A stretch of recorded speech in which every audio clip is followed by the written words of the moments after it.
దేవుని హృదయానుసారుడైన దావీదు మహారాజు తన జీవితంలో ఎన్నిసార్లు పాపంలో పడిపోయాడు.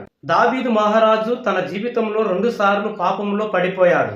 మొదటిసారి బత్షెబతో పాపం చేసి బత్షెబ భర్త అయిన ఉరియాను చంపించాడు. రెండవసారి తన విజయాలకు దేవుడే కారణమైతే ప్రజల బలమే కారణం అన్నట్టు జనాభాను లెక్కించి అహంకారపు పాపం చేశాడు.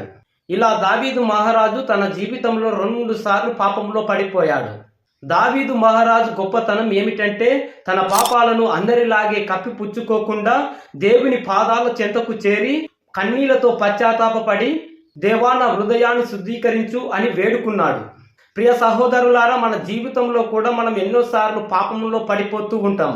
కాబట్టి మనము కూడా మన పాపాలను అందరిలాగే కప్పిపుచ్చుకోకుండా దేవుని పాదాల చెంతకు చేరి మన పాపాలను ఒప్పుకున్నట్లయితే క్షమాగుణం కలిగిన యేసయ్య మన పాపాలను క్షమిస్తాడు.